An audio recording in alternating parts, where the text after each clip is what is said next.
ನಮಸ್ತೆ ಎಲ್ರಿಗೂ welcome to technophilic vulture YouTube channel. So ನಮ್ಮ ಲಾಸ್ಟ್ ವಿಡಿಯೋದಲ್ಲಿ ನಾವು HTML ಅಂದ್ರೆ ಏನು, CSS ಅಂದ್ರೆ ಏನು, ಜಾವಾ ಸ್ಕ್ರಿಪ್ಟ್ ಅಂದ್ರೆ ಏನು, ಮತ್ತೆ ಹೆಡ್ ಟ್ಯಾಗ್ ಬಗ್ಗೆ, ಬಾಡಿ ಟ್ಯಾಗ್ ಬಗ್ಗೆ, ಹಾಗೆ ಕಾಮೆಂಟ್ಸ್ ಬಗ್ಗೆ ಕೂಡ ತಿಳ್ಕೊಂಡಿದ್ವಿ. ಅಕಸ್ಮಾತ್ ನೀವು ಲಾಸ್ಟ್ ವಿಡಿಯೋನ ನೋಡಿಲ್ಲ ಅಂತಂದ್ರೆ ಲಾಸ್ಟ್ ವಿಡಿಯೋ ಲಿಂಕ್ ನಾನು ಡಿಸ್ಕ್ರಿಪ್ಷನ್ ಅಲ್ಲಿ ಹಾಕಿರ್ತೀನಿ. ಸೊ ಅಲ್ಲಿಂದ ನೀವು ಲಾಸ್ಟ್ ವಿಡಿಯೋನ ನೋಡ್ಬೋದು. ಇವತ್ತಿನ ಈ ವಿಡಿಯೋದಲ್ಲಿ ನಾನು HTML ಅಲ್ಲಿ ನಾವು ಯೂಸ್ ಮಾಡೋ ಟ್ಯಾಗ್ಸ್ ಬಗ್ಗೆ ಮತ್ತೆ ಒಂದು ವೆಬ್ ಪೇಜ್ ಅಲ್ಲಿ ಲಿಸ್ಟ್ ನ ಹೇಗೆ ಕ್ರಿಯೇಟ್ ಮಾಡೋದು ಅಂಡ್ ವೆಬ್ ಪೇಜ್ ಅಲ್ಲಿ ಹೇಗೆ ಟೇಬಲ್ಸ್ ನ ಹಾಕೋದು ಅಂತ ಹೇಳ್ಕೊಡ್ತೀನಿ. So let start the session. So ನಾವು ಯಾವುದೇ ಒಂದು ವೆಬ್ ಪೇಜ್ ಅಲ್ಲಿ ಅಥವಾ ವೆಬ್ ಅಪ್ಲಿಕೇಶನ್ ಅಲ್ಲಿ ಹೆಡಿಂಗ್ಸ್ ನ ಇನ್ಸರ್ಟ್ ಮಾಡೋದು ತುಂಬಾನೇ ಈಸಿ. ಹೇಗೆ ಅಂತಂದ್ರೆ ನಾನು ಇವಾಗ ಸಿಂಪಲ್ ಆಗಿ ಹೆಚ್ ಅಂತ ಟೈಪ್ ಮಾಡಿದ ತಕ್ಷಣ ನನಗೆ H1 ಇಂದ ಹಿಡಿದು H6 ತನಕ ಸಜೆಷನ್ ಸಿಗುತ್ತೆ. ಸೊ ನಾನು ಇವಾಗ H1 ಮೇಲೆ ಎಂಟರ್ ಮಾಡಿ ಅಲ್ಲಿ ಹೆಡಿಂಗ್ 1 ಅಂತ ಟೈಪ್ ಮಾಡ್ತೀನಿ ಅಂಡ್ H2 ಕೊಟ್ಟು ಹೆಡಿಂಗ್ 2 ಅಂತ ಟೈಪ್ ಮಾಡ್ತೀನಿ.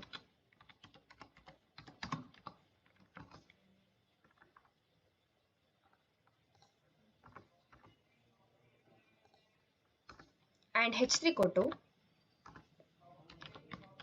ಹೆಡಿಂಗ್ 3 ಅಂತ ಹಾಕ್ತೀನಿ. ಅಂಡ್ H4 ಅಲ್ಲಿ ಹೆಡಿಂಗ್ 4 ಅಂತ ಟೈಪ್ ಮಾಡ್ತೀನಿ. H5 ಅಲ್ಲಿ ಹೆಡಿಂಗ್ 5 ಅಂಡ್ H6 ಅಲ್ಲಿ ಹೆಡಿಂಗ್ 6. ಸೊ ನಾನು ಯಾಕೆ ಇಲ್ಲಿ H1 ಇಂದ H6 ತನಕ ಟೈಪ್ ಮಾಡಿದ್ದೀನಿ ಅಂತಂದ್ರೆ ನಾವು ಲೈವ್ ಸರ್ವರ್ ಆನ್ ಮಾಡಿದಾಗ ಹೆಡಿಂಗ್ ಸೈಜ್ ಹೇಗೆ ವೇರಿ ಆಗುತ್ತೆ ಅಂತ ತಿಳಿಸೋದಕ್ಕೆ. H1 ಅನ್ನೋದು ದ ಮೋಸ್ಟ್ ಬಿಗ್ಗೆಸ್ಟ್ ಹೆಡಿಂಗ್ ಅಂತಂದ್ರೆ ನಮ್ಮ ವೆಬ್ ಪೇಜ್ ಅಲ್ಲಿರೋ ದ ಬಿಗ್ಗೆಸ್ಟ್ ಹೆಡಿಂಗ್ ಅಂದ್ರೆ ಸೈಜ್ ಅಲ್ಲಿ ಯಾವ್ದು ದೊಡ್ಡ ಹೆಡಿಂಗ್ ಇರುತ್ತೆ ಅದು H1 ಅಲ್ಲಿ ಇರುತ್ತೆ. ಅದೇ ನಮ್ಮ ವೆಬ್ ಪೇಜ್ ಅಲ್ಲಿ ಯಾವ್ದು ಚಿಕ್ಕ ಸೈಜ್ ಅಲ್ಲಿ ಹೆಡಿಂಗ್ ಇರುತ್ತಲ್ಲ ಅದು H6 ಅಲ್ಲಿ ಇರುತ್ತೆ. ನಾವು H1 ನ ಒಂದು ಮೇನ್ ಹೆಡಿಂಗ್ ಯೂಸ್ ಮಾಡ್ಕೊಂಡು H2 ಇಂದ H6 ತನಕ ನಮ್ಮ ಸೈಜ್ ರಿಕ್ವೈರ್ಮೆಂಟ್ ಹೇಗಿದೆಯೋ ಹಾಗೆ ಅದನ್ನ ಸಬ್ ಹೆಡಿಂಗ್ಸ್ ಆಗಿ ಯೂಸ್ ಮಾಡ್ಕೋಬಹುದು. ಇವಾಗ ಒಂದು ವೆಬ್ ಪೇಜ್ ಅಲ್ಲಿ ಪ್ಯಾರಾಗ್ರಾಫ್ ನ ಹೇಗೆ ಇನ್ಸರ್ಟ್ ಮಾಡಬೇಕು ಅಂತಂದ್ರೆ ಜಸ್ಟ್ P ಅಂತ ಟೈಪ್ ಮಾಡಿದ್ರೆ ಇಲ್ಲಿ ಪ್ಯಾರಾಗ್ರಾಫ್ ಟ್ಯಾಗ್ ಸಿಗುತ್ತೆ. ಅದ್ರೊಳಗಡೆ ನಾವು ಯಾವ ಪ್ಯಾರಾಗ್ರಾಫ್ ನ ಬೇಕಾದ್ರೆ ಕೂಡ ಟೈಪ್ ಮಾಡಬಹುದು. ಇವಾಗ ನಾನಿಲ್ಲಿ ವಲ್ಚರ್ಸ್ ಬಗ್ಗೆ ಒಂದು ಪ್ಯಾರಾಗ್ರಾಫ್ ನ ಟೈಪ್ ಮಾಡಿದ್ದೀನಿ. ಸೊ ಈ ಪ್ಯಾರಾಗ್ರಾಫ್ ಅಲ್ಲಿ ನಂಗೆ ವಲ್ಚರ್ಸ್ ಆರ್ ಲಾರ್ಜ್ ಬರ್ಡ್ಸ್ ಅನ್ನೋದು ಬೋಲ್ಡ್ ಆಗಿ ಕಾಣಿಸ್ಬೇಕು ಅಂತಂದ್ರೆ ನಾನು ಅದಕ್ಕೆ ಸ್ಟ್ರಾಂಗ್ ಟ್ಯಾಗ್ ನ ಯೂಸ್ ಮಾಡ್ತೀನಿ.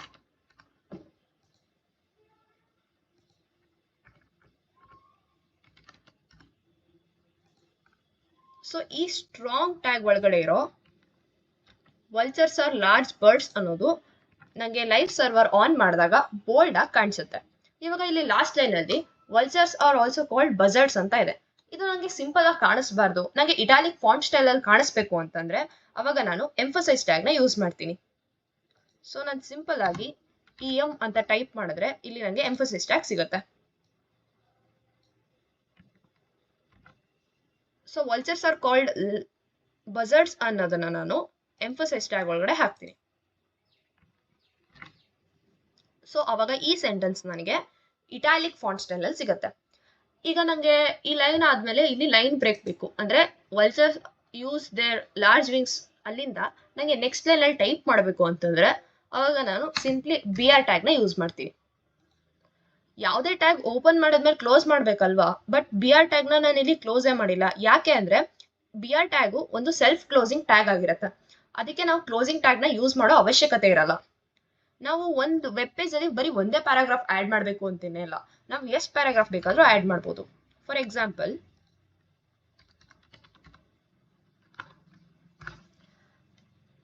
ಇಲ್ಲಿ ನಾನು ಇನ್ನೊಂದು ಪ್ಯಾರಾಗ್ರಾಫ್ ನ ಆಡ್ ಮಾಡಿದ್ದೀನಿ. ನಾವು ಇದೇ ತರ ಎಷ್ಟು ಪ್ಯಾರಾಗ್ರಾಫ್ ನ ಬೇಕಾದ್ರೂ ಕೂಡ ಆಡ್ ಮಾಡಬಹುದು. ಸೊ ಇದು ನಮ್ಮ ವೆಬ್ ಪೇಜ್ ಅಲ್ಲಿ ಹೇಗೆ ಕಾಣಿಸುತ್ತೆ ಅಂತ ನಾನು ಲೈವ್ ಸರ್ವರ್ಗೆ ಹೋಗಿ ಇವಾಗ ತೋರಿಸ್ತೀನಿ. ಇಲ್ಲಿ ಕೆಳಗಡೆ ಗೋ ಲೈವ್ ಕ್ಲಿಕ್ ಮಾಡಿದ ತಕ್ಷಣ ನಮ್ ಲೈವ್ ಸರ್ವರ್ ಆನ್ ಆಗುತ್ತೆ. ಸೊ ಇವಾಗ ನಮ್ ಲೈವ್ ಸರ್ವರ್ ಆನ್ ಆಗಿದೆ. ಇಲ್ಲಿ ಹೆಡಿಂಗ್ 1 ಇಂದ ಹಿಡಿದು ಹೆಡಿಂಗ್ 6 ತನಕ ಸೈಜ್ ಹೇಗೆ ವೇರಿ ಆಗಿದೆ ಅಂತ ನೋಡ್ಬೋದು. ದ ಬಿಗ್ಗೆಸ್ಟ್ ಹೆಡಿಂಗ್ H1 ಅಲ್ಲಿರುತ್ತೆ, ಸೊ ಅದು heading 1 and the smallest heading H6 ಅಲ್ಲಿ ಹೆಡಿಂಗ್ 6 ಇದೆ. ಅಂಡ್ ನಾವು ಒಂದು ಪ್ಯಾರಾಗ್ರಾಫ್ ಟೈಪ್ ಮಾಡಿದ್ವಿ ಅಲ್ವಾ, ಅದರಲ್ಲಿ ವಲ್ಚರ್ಸ್ ಆರ್ ಲಾರ್ಜ್ ಬರ್ಡ್ಸ್ ಅಂತ ಕಾಣಿಸೋದಕ್ಕೋಸ್ಕರ ನಾವು ಸ್ಟ್ರಾಂಗ್ ಟ್ಯಾಗ್ ನ ಯೂಸ್ ಮಾಡಿದ್ವಿ. ನೋಡ್ಬೋದು ಅದು ವಲ್ಚರ್ಸ್ ಆರ್ ಲಾರ್ಜ್ ಬರ್ಡ್ಸ್ ಅನ್ನೋದು ನಮಗೆ ಬೋಲ್ಡ್ ಆಗಿ ಕಾಣಿಸ್ತಾ ಇದೆ.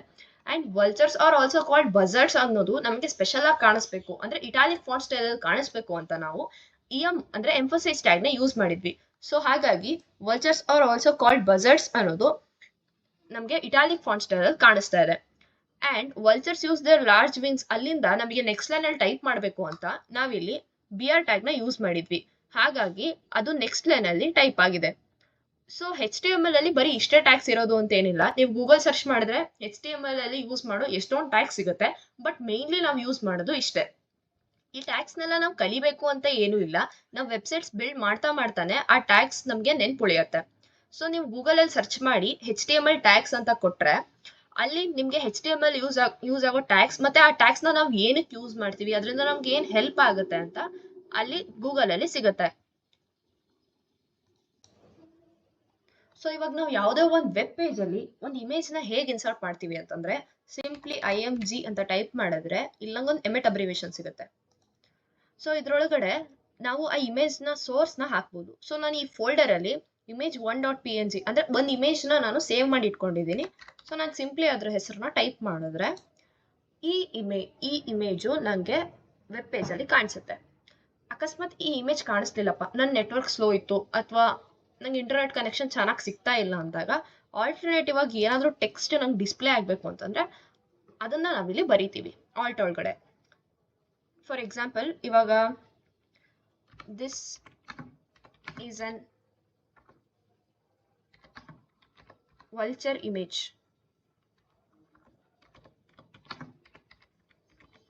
ಅಕಸ್ಮಾತ್ ನಂಗೆ ಈ ಇಮೇಜ್ ಡಿಸ್ಪ್ಲೇ ಆಗಲಿಲ್ಲ ಅಂತಂದ್ರೆ ನಂಗೆ ಈ ಟೆಕ್ಸ್ಟ್ ಅಲ್ಲಿ ಡಿಸ್ಪ್ಲೇ ಆಗುತ್ತೆ. ಸೊ ಹೀಗೆ ನಾವು ಒಂದು ಇಮೇಜ್ ನ ಇನ್ಸರ್ಟ್ ಮಾಡ್ಬೋದು. ಇದು ನಾವು ನಮ್ಮ ಫೋಲ್ಡರ್ ಅಲ್ಲಿರೋ ಇಮೇಜ್ ನ ಇನ್ಸರ್ಟ್ ಮಾಡಕ್ ಯೂಸ್ ಮಾಡ್ತೀವಿ. ಅಕಸ್ಮಾತ್ ನಾವು ಗೂಗಲ್ ಅಲ್ಲಿ ಯಾವ್ದೋ ಸೋರ್ಸ್ ಇಂದ ಯಾವ್ದೋ ಇಮೇಜ್ ನ ಆಡ್ ಮಾಡ್ಬೇಕು ಅಂತಂದ್ರೆ ಜಸ್ಟ್ ಆ ಇಮೇಜ್ ನ ಲಿಂಕ್ ನ ಕಾಪಿ ಮಾಡಿ ಈ ಸೋರ್ಸ್ ಒಳಗಡೆ ಪೇಸ್ಟ್ ಮಾಡಿದ್ರೆ ಆಯ್ತು, ಆ ಇಮೇಜು ನಮಗೆ ವೆಬ್ ಪೇಜ್ ಅಲ್ಲಿ ಡಿಸ್ಪ್ಲೇ ಆಗುತ್ತೆ. ಸೊ ಹೀಗೆ ನಾವು ಒಂದು ಇಮೇಜ್ ನ ಇನ್ಸರ್ಟ್ ಮಾಡ್ಬೋದು. ಇವಾಗ ನಾವು ಒಂದು ವೆಬ್ ಪೇಜ್ ಅಲ್ಲಿ ಯಾವ್ದಾದ್ರು ಒಂದು ಲಿಂಕ್ ನ ಇನ್ಸರ್ಟ್ ಮಾಡ್ಬೇಕು ಅಂದ್ರೆ ಅದನ್ನ ಹೇಗ್ ಮಾಡ್ತೀವಿ ಅಂದ್ರೆ ಆಂಕರ್ ಟ್ಯಾಗ್ ನ ಯೂಸ್ ಮಾಡ್ತೀವಿ. ಎ ಅಂತ ಟೈಪ್ ಮಾಡಿದ ತಕ್ಷಣ ಇಲ್ಲಿ ನಮಗೆ ಒಂದು ಆಂಕರ್ ಟ್ಯಾಗ್ ಸಿಗುತ್ತೆ. ಸೊ ಎ ಅನ್ನೋದು ಇಲ್ಲಿ ಆಂಕರ್ ಟ್ಯಾಗ್, ಅದೊಂದು ಟ್ಯಾಗ್, ಅಂಡ್ href ಅನ್ನೋದು ಒಂದು ಆಟ್ರಿಬ್ಯೂಟ್. ಸೊ ಈ href ಒಳಗಡೆ ನಾವು ಯಾವ್ದಾದ್ರು ವೆಬ್ಸೈಟ್ ಲಿಂಕ್ ಹಾಕೋಣ. https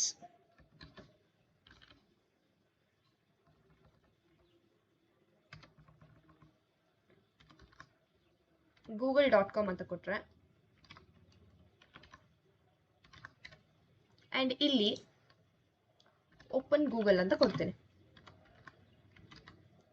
ಸೊ ನಮಗೆ ವೆಬ್ ಪೇಜ್ ಅಲ್ಲಿ ಓಪನ್ ಗೂಗಲ್ ಅಂತ ಡಿಸ್ಪ್ಲೇ ಆಗುತ್ತೆ. ಅದ್ರ ಮೇಲೆ ಕ್ಲಿಕ್ ಮಾಡಿದ ತಕ್ಷಣ ನಮಗೆ ಗೂಗಲ್ ವೆಬ್ಸೈಟ್ ಓಪನ್ ಆಗುತ್ತೆ. ಸೊ ಇದೇ ತರ ನಾವು ಇನ್ಸ್ಟಾಗ್ರಾಮ್ ವೆಬ್ಸೈಟ್ ಓಪನ್ ಮಾಡಬೇಕು ಅಂದ್ರೆ https instagram.com ಅಂತ ಕೊಟ್ಟು ಇಲ್ಲಿ ಓಪನ್ ಇನ್ಸ್ಟಾಗ್ರಾಮ್ ಅಂತ ಕೊಟ್ರೆ ನಮಗೆ ಇನ್ಸ್ಟಾಗ್ರಾಮ್ ಓಪನ್ ಆಗುತ್ತೆ. ಸೊ ಇಲ್ಲಿ ನಾವು ಎಷ್ಟು ಬೇಕಾದ್ರೂ ಲಿಂಕ್ಸ್ ನ ಆಡ್ ಮಾಡ್ಬೋದು.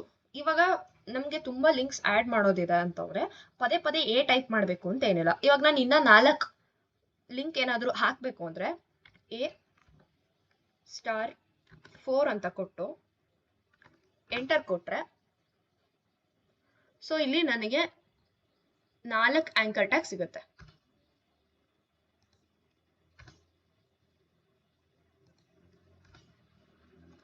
ಸೊ ನಾನಿಲ್ಲಿ ಲೈನ್ ಬ್ರೇಕ್ ನ ಆಡ್ ಮಾಡ್ತೀನಿ BR ಟ್ಯಾಗ್ ನ ಯೂಸ್ ಮಾಡ್ಕೊಂಡು. ಸೊ ಈ ತರ ನಮಗೆ ಎಷ್ಟು ಬೇಕು ಅಷ್ಟು ಆಂಕರ್ ಟ್ಯಾಗ್ಸ್ ನ ನಾವು ಹಾಕಬಹುದು. ಸೊ ಇವಾಗ ನಾನು ಲೈವ್ ಸರ್ವರ್ಗೆ ಹೋಗ್ಬಿಟ್ಟು ಇದು ಹೇಗೆ ಕಾಣಿಸುತ್ತೆ ಅಂತ ತೋರಿಸ್ತೇನೆ. ಸೊ ನಾವಿಲ್ಲಿ ನೋಡ್ಬೋದು ನಾವು ಇನ್ಸರ್ಟ್ ಮಾಡಿರೋ ಇಮೇಜ್ ನಮ್ಮ ವೆಬ್ ಪೇಜ್ ಅಲ್ಲಿ ಡಿಸ್ಪ್ಲೇ ಆಗ್ತಾ ಇದೆ. ಅಕಸ್ಮಾತ್ ಈ ಫೋಟೋ ಡಿಸ್ಪ್ಲೇ ಆಗಿರ್ಲಿಲ್ಲ ಅಂತಂದ್ರೆ ನಾವು ಒಂದು ಆಲ್ಟರ್ನೇಟಿವ್ ಟೆಕ್ಸ್ಟ್ ಕೊಟ್ಟಿದ್ವಲ್ಲ ಆ ಟೆಕ್ಸ್ಟ್ ಇಲ್ಲಿ ಡಿಸ್ಪ್ಲೇ ಆಗ್ತಿತ್ತು. ಇವಾಗ ಇಲ್ಲಿ open Google and open Instagram ಅಂತ ಕೊಟ್ಟಿದ್ವಿ, ಅದಕ್ಕೆ ಆ ವೆಬ್ಸೈಟ್ ಲಿಂಕ್ಸ್ ನ ಕೊಟ್ಟಿದ್ವಿ. ಇವಾಗ ನಾನು ಓಪನ್ ಗೂಗಲ್ ಅಂತ ಕ್ಲಿಕ್ ಮಾಡಿದ ತಕ್ಷಣ ನಂಗೆ ಗೂಗಲ್ ವೆಬ್ಸೈಟ್ ಓಪನ್ ಆಗುತ್ತೆ. ಇಲ್ಲಿ ನೋಡ್ಬೋದು ನಾವು ಗೂಗಲ್ ವೆಬ್ಸೈಟ್ ಓಪನ್ ಮಾಡಿದೀವಿ. ಅದೇ ನಾವು ಓಪನ್ ಇನ್ಸ್ಟಾಗ್ರಾಮ್ ಅಂತ ಕೊಟ್ಟಿದ್ರೆ ಇನ್ಸ್ಟಾಗ್ರಾಮ್ ವೆಬ್ಸೈಟ್ ಓಪನ್ ಆಗ್ತಿತ್ತು. ಅದೇ ತರ ನಾವು ಎಷ್ಟೇ ವೆಬ್ಸೈಟ್ಸ್ ಲಿಂಕ್ ಬೇಕಾದ್ರೂ ಕೊಡ್ಬೋದು. For example LinkedIn website link ಕೊಡ್ಬೋದು, ಅಥವಾ ಟೆಲಿಗ್ರಾಮ್ ವೆಬ್ಸೈಟ್ದು ಲಿಂಕ್ ಕೊಡ್ಬೋದು, ಅಥವಾ ಫೇಸ್ಬುಕ್ ವೆಬ್ಸೈಟ್ದು ಲಿಂಕ್ ಕೊಡ್ಬೋದು. ಸೊ ಇದೇ ತರ ನಾವು ಎಷ್ಟು ಲಿಂಕ್ಸ್ ಬೇಕಾದ್ರೂ ಕೊಡ್ಬೋದು. ಸೊ ಹೀಗೆ ನಾವು ಒಂದು ವೆಬ್ ಪೇಜ್ ಅಲ್ಲಿ ಇಮೇಜಸ್ ನ ಮತ್ತೆ ಲಿಂಕ್ಸ್ ನ ಇನ್ಸರ್ಟ್ ಮಾಡ್ತೀವಿ. ಸೊ ಇಷ್ಟೊತ್ತು ನಾವು HTML ಟ್ಯಾಗ್ಸ್ ಬಗ್ಗೆ ತಿಳ್ಕೊಂಡ್ವಿ. ಈಗ HTML ನ ಯೂಸ್ ಮಾಡ್ಕೊಂಡು ವೆಬ್ ಪೇಜ್ ಅಲ್ಲಿ ಒಂದು ಲಿಸ್ಟ್ ನ ಹೇಗೆ ಕ್ರಿಯೇಟ್ ಮಾಡ್ತೀವಿ ಅಂತ ನೋಡೋಣ. ಲಿಸ್ಟ್ ಅಲ್ಲಿ ಯೂಶಲಿ 2 ಟೈಪ್ಸ್ ಇರುತ್ತೆ, ಒಂದು ಅನ್ಆರ್ಡರ್ಡ್ ಲಿಸ್ಟ್, ಇನ್ನೊಂದು ಆರ್ಡರ್ಡ್ ಲಿಸ್ಟ್. ಅನ್ಆರ್ಡರ್ಡ್ ಲಿಸ್ಟ್ ನ ಹೇಗೆ ಬರೆಯೋದು ಅಂತಂದ್ರೆ UL ಅಂತ ಟೈಪ್ ಮಾಡಿ ಅದ್ರೊಳಗಡೆ ಲಿಸ್ಟ್ ನ ಕ್ರಿಯೇಟ್ ಮಾಡಬೇಕು. ಸೊ ಲಿಸ್ಟ್ ಅಲ್ಲಿ ಫಸ್ಟ್ ಐಟಮ್ಗೆ ನಾನು ಐಟಮ್ 1 ಅಂತ ಕೊಡ್ತೀನಿ, ಅಂಡ್ ಸೆಕೆಂಡ್ ಐಟಮ್ 2 ಅಂತ ಕೊಡ್ತೀನಿ, ಅಂಡ್ ಥರ್ಡ್ ಐಟಮ್ಗೆ ಐಟಮ್ 3 ಅಂತ ಕೊಡ್ತೀನಿ. ಸೊ ಇದು ಅನ್ಆರ್ಡರ್ಡ್ ಲಿಸ್ಟ್ ನ ಕ್ರಿಯೇಟ್ ಮಾಡೋದು. ಇವಾಗ ಆರ್ಡರ್ಡ್ ಲಿಸ್ಟ್ ನ ಕ್ರಿಯೇಟ್ ಮಾಡೋದು ಹೇಗೆ ಅಂತಂದ್ರೆ OL ಅಂತ ಟೈಪ್ ಮಾಡಿ ಅದ್ರೊಳಗಡೆ ಲಿಸ್ಟ್ ಐಟಮ್ಸ್ ನ ಕ್ರಿಯೇಟ್ ಮಾಡೋದು. Item 4, item 5,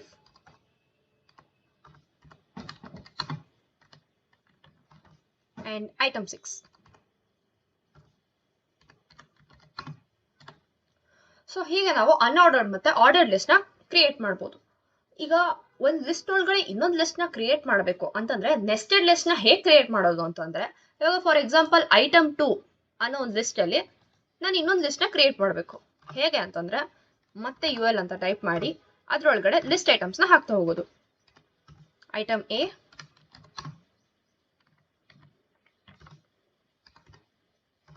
item B. So ಹೀಗೆ ನಾವು ನೆಸ್ಟೆಡ್ ಲಿಸ್ಟ್ ನ ಕ್ರಿಯೇಟ್ ಮಾಡ್ಬೋದು. ಈಗ ಇದು ಡಿಸ್ಪ್ಲೇ ಆಗ್ಬೇಕಾದ್ರೆ ಯಾವ ಟೈಪ್ ಅಲ್ಲಿ ಡಿಸ್ಪ್ಲೇ ಆಗ್ಬೇಕು ಅನ್ನೋದನ್ನ ನಾವಿಲ್ಲಿ ಡಿಫೈನ್ ಮಾಡ್ಬೋದು.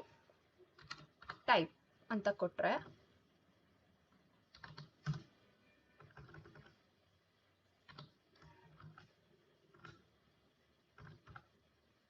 ಸೊ ಇಲ್ಲಿ ನಾವು ಡಿಸ್ಕ್ ಟೈಪ್ ಆದ್ರೂ ತಗೋಬಹುದು,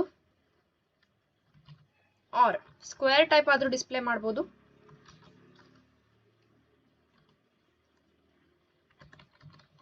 ಆರ್ ಸರ್ಕಲ್ ಟೈಪ್ ಆದ್ರೂ ಡಿಸ್ಪ್ಲೇ ಮಾಡ್ಬೋದು. ಸೊ ನಾನಿಲ್ಲಿ ಸ್ಕ್ವೇರ್ ಟೈಪ್ ನ ಡಿಸ್ಪ್ಲೇ ಮಾಡ್ತಾ ಇದ್ದೀನಿ. ಅಂಡ್ ಆರ್ಡರ್ಡ್ ಲಿಸ್ಟ್ ಅಲ್ಲಿ ಸೊ ಇಲ್ಲಿ ಟೈಪ್ ಸಜೆಷನ್ ಸಿಗ್ತಾ ಇದೆ. 1 2 3 ನಂಬರ್ ಅಲ್ಲಾದ್ರೂ ನಾನು ಡಿಸ್ಪ್ಲೇ ಮಾಡ್ಬೋದು, ಅಥವಾ ABCD ಆಗಿ ಡಿಸ್ಪ್ಲೇ ಮಾಡ್ಬೋದು, ಸ್ಮಾಲ್ ಲೆಟರ್ ABCD ಆಗಿ ಡಿಸ್ಪ್ಲೇ ಮಾಡ್ಬೋದು, ಅಥವಾ ರೋಮನ್ ಲೆಟರ್ಸ್ ಅಲ್ಲಿ ಡಿಸ್ಪ್ಲೇ ಮಾಡ್ಬೋದು. ಸೊ ನಾನು 1 2 3 ಪ್ರಿಫರ್ ಮಾಡ್ತಾ ಇದ್ದೀನಿ. ಸೊ ಈ ತರ ನಾವು ಲಿಸ್ಟ್ ನ ಕ್ರಿಯೇಟ್ ಮಾಡ್ಬೋದು. ಇವಾಗ ನಾನು ಇದನ್ನ ರನ್ ಮಾಡ್ಬಿಟ್ಟು ತೋರಿಸ್ತೀನಿ.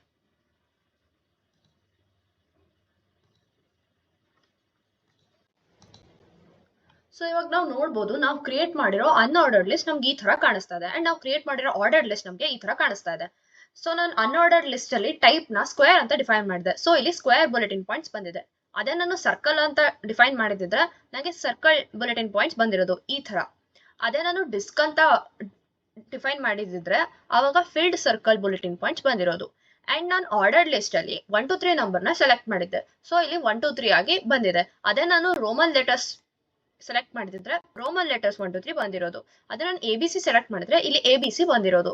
ಅಂಡ್ ನಾವು ಒಂದು ನೆಸ್ಟೆಡ್ ಲಿಸ್ಟ್ ನ ಕ್ರಿಯೇಟ್ ಮಾಡಿದ್ವಿ. ಆ ನೆಸ್ಟೆಡ್ ಲಿಸ್ಟ್ ಇಲ್ಲಿದೆ. ಸೊ ಈ ತರ ನಾವು ಒಂದು ವೆಬ್ ಪೇಜ್ ಅಲ್ಲಿ ಲಿಸ್ಟ್ ನ ಕ್ರಿಯೇಟ್ ಮಾಡಬಹುದು. ಸೊ ಈಗ ಒಂದು ವೆಬ್ ಪೇಜ್ ಅಲ್ಲಿ ಟೇಬಲ್ ನ ಹೇಗೆ ಕ್ರಿಯೇಟ್ ಮಾಡೋದು ಅಂತ ನೋಡೋಣ. ಟೇಬಲ್. ಸೊ ಈಗ ಟೇಬಲ್ ಅಂದ್ಮೇಲೆ ಟೇಬಲ್ ಅಲ್ಲಿ ಹೆಡ್ಡಿಂಗ್ ಇರುತ್ತೆ ಅಲ್ವಾ. ಸೊ ಆ ಹೆಡ್ಡಿಂಗ್ ನ ಹೇಗೆ ಬರಿತೀವಿ ಅಂತಂದ್ರೆ ಟಿ ಹೆಡ್.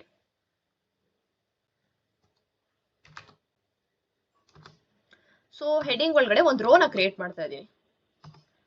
ಸೊ ಈ ರೋ ಒಳಗಡೆ ಫಸ್ಟ್ ಹೆಡ್ಡಿಂಗು, ಇವಾಗ ನಾನೊಂದು ಸ್ಟೂಡೆಂಟ್ ಡೀಟೇಲ್ಸ್ ನ ಸೇವ್ ಮಾಡೋದಕ್ಕೆ ಇಷ್ಟಪಡ್ತೀನಿ. ಸೊ ಸ್ಟೂಡೆಂಟ್ ನೇಮು, USN ಮತ್ತೆ ಮಾರ್ಕ್ಸ್ ಬರಬೇಕು ಅಂತಂದ್ರೆ so first heading name, second heading USN, and third heading marks ಅಂತ ಕೊಡ್ತಾ ಇದ್ದೀನಿ. ಸೊ ನಾವು ಟೇಬಲ್ ಹೆಡ್ಡಿಂಗ್ ಒಳಗಡೆ ಏನಾದ್ರೂ ಕಂಟೆಂಟ್ ನ ಬರಿಬೇಕು ಅಂತಂದ್ರೆ ಅದನ್ನ ನಾವು TH ಒಳಗಡೆ ಬರಿತೀವಿ. ಸೊ ಇವಾಗ ಟೇಬಲ್ ಹೆಡ್ಡಿಂಗ್ ರೆಡಿ ಮಾಡ್ಕೊಂಡ್ವಿ, ಬಟ್ ಟೇಬಲ್ ಒಳಗಡೆ ಬಾಡಿ ಒಳಗಡೆ ಏನಾದ್ರೂ ಕಂಟೆಂಟ್ ಬರಿಬೇಕಲ್ವಾ. ಸೊ ಟೇಬಲ್ ಬಾಡಿ ರೆಡಿ ಮಾಡ್ಕೊಳ್ಳೋಣ. T body. So table body ಒಳಗಡೆ ಮತ್ತೆ ನಾನೊಂದು ರೋನ ಕ್ರಿಯೇಟ್ ಮಾಡ್ತಾ ಇದ್ದೀನಿ. ಸೊ ಈ ಫಸ್ಟ್ ರೋ ಅಲ್ಲಿ ಫಸ್ಟ್ ಸ್ಟೂಡೆಂಟ್ ಡೀಟೇಲ್ ಸೇವ್ ಆಗಿರುತ್ತೆ. ನಾವು ಬಾಡಿ ಒಳಗಡೆ ಏನಾದ್ರೂ ಕಂಟೆಂಟ್ ನ ಆಡ್ ಮಾಡ್ತೀವಿ ಅಂದ್ರೆ ಅದನ್ನ ನಾವು TD ಒಳಗಡೆ ಆಡ್ ಮಾಡಬೇಕು. ಸೊ ಫಸ್ಟ್ ಸ್ಟೂಡೆಂಟ್ ಹೆಸರನ್ನ ನಾನು ರ್ಯಾಂಡಮ್ ಆಗಿ ಮಾನ್ವಿ ಅಂತ ತಗೋತಾ ಇದ್ದೀನಿ. ಮಾನ್ವಿಗೆ USN 45 and ಮಾನ್ವಿದು ಮಾರ್ಕ್ಸ್ 540 ಅಂತ ಕೊಡ್ತಾ ಇದೆ. ಸೊ ಇದು ಮಾನ್ವಿ ಡೀಟೇಲ್ಸ್ ಆಯ್ತು, ಅಂದ್ರೆ ಫಸ್ಟ್ ಸ್ಟೂಡೆಂಟ್ ಡೀಟೇಲ್ಸ್ ಆಯ್ತು. ಇವಾಗ ನಾನು ಇನ್ನೊಂದು ಸ್ಟೂಡೆಂಟ್ ಡೀಟೇಲ್ಸ್ ನ ಆಡ್ ಮಾಡಬೇಕು ಅಂತಂದ್ರೆ ಮತ್ತೆ ಇನ್ನೊಂದು ರೋ ಕ್ರಿಯೇಟ್ ಮಾಡ್ಕೊಂಡು ಅದರೊಳಗಡೆ ಡೀಟೇಲ್ಸ್ ಫಿಲ್ ಮಾಡ್ತಾ ಹೋಗ್ತೀನಿ.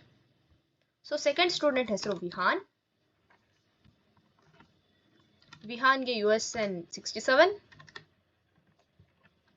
and ವಿಹಾನ್ದು ಮಾರ್ಕ್ಸ್ 533. ಸೊ ಈ ತರ ನಾವು ಟೇಬಲ್ ನ ಕ್ರಿಯೇಟ್ ಮಾಡಬಹುದು. ಸೊ ಈಗ ನಾನು ಲೈವ್ ಸರ್ವರ್ಗೆ ಹೋಗ್ಬಿಟ್ಟು ಈ ಟೇಬಲ್ ಹೇಗೆ ಕಾಣಿಸುತ್ತೆ ಅಂತ ತೋರಿಸ್ತೀನಿ. ಈಗ ನಮ್ ಲೈವ್ ಸರ್ವರ್ ಆನ್ ಆಗಿದೆ. ನಾವು ಕ್ರಿಯೇಟ್ ಮಾಡಿರೋ ಟೇಬಲ್ ಇಲ್ಲಿದೆ. ಇಲ್ಲಿ ನಾವು ನೋಡ್ಬೋದು, ನಾವು ನೇಮ್ USN ಮಾರ್ಕ್ಸ್ ಅನ್ನೋದನ್ನ ಟೇಬಲ್ ಹೆಡ್ಡಿಂಗ್ ಹಾಕ್ಬೇಕು ಅಂತ ಹಾಕಿದೀವಿ. ಸೊ ಇಲ್ಲಿ ಟೇಬಲ್ ಹೆಡ್ಡಿಂಗ್ ಅಲ್ಲಿ ನೇಮ್ USN ಅಂಡ್ ಮಾರ್ಕ್ಸ್ ಅಂತ ಇದೆ. ಸೊ ನೇಮ್ ಕೆಳಗಡೆ ಮಾನ್ವಿ ವಿಹಾನ್, USN ಕೆಳಗಡೆ ಅವ್ರ USN 45 67 ಅಂಡ್ ಮಾರ್ಕ್ಸ್ ಕೆಳಗಡೆ ಅವ್ರು ಸ್ಕೋರ್ ಮಾಡಿರೋ ಮಾರ್ಕ್ಸ್ 540 ಮತ್ತೆ 533 ಅಂತ ಸ್ಕೋರ್ ಆಗಿದೆ. ಇವಾಗ ಸ್ಟೂಡೆಂಟ್ ಡೀಟೇಲ್ಸ್ ಅಲ್ಲಿ ನಾನು ಎಕ್ಸ್ಟ್ರಾ ಅಡ್ರೆಸ್ ಕೂಡ ಹಾಕ್ಬೇಕು ಅಂತಂದ್ರೆ ಮತ್ತೆ ಟೇಬಲ್ ಹೆಡ್ ಅಲ್ಲಿ TH ಒಳಗಡೆ ಅಡ್ರೆಸ್ ಅಂತ ಹಾಕಿ ಫಸ್ಟ್ ರೋ ಒಳಗಡೆ TD ಅಂತ ಹಾಕಿ ಮಾನ್ವಿ ಅಡ್ರೆಸ್ ನ ಟೈಪ್ ಮಾಡಬಹುದು. ಅಂಡ್ ವಿಹಾನ್ದು ಸೆಕೆಂಡ್ ರೋ ಅಲ್ಲಿ TD ಅಂತ ಹಾಕಿ ವಿಹಾನ್ ಅಡ್ರೆಸ್ ನ ಸೇವ್ ಮಾಡಬಹುದು. ಸೊ ಈ ತರ ಟೇಬಲ್ ಅಲ್ಲಿ ನಾವು ಎಷ್ಟು ಬೇಕಾದ್ರೂ ರೋಸ್ ಅಂಡ್ ಕಾಲಮ್ಸ್ ನ ಕ್ರಿಯೇಟ್ ಮಾಡಬಹುದು. ಹೀಗೆ ನಾವು ಟೇಬಲ್ ನ ವೆಬ್ ಪೇಜ್ ಅಲ್ಲಿ ಕ್ರಿಯೇಟ್ ಮಾಡ್ತೀವಿ HTML ನ ಯೂಸ್ ಮಾಡಿಕೊಂಡು. Thank you everyone for watching this video. Please like the video and subscribe the channel.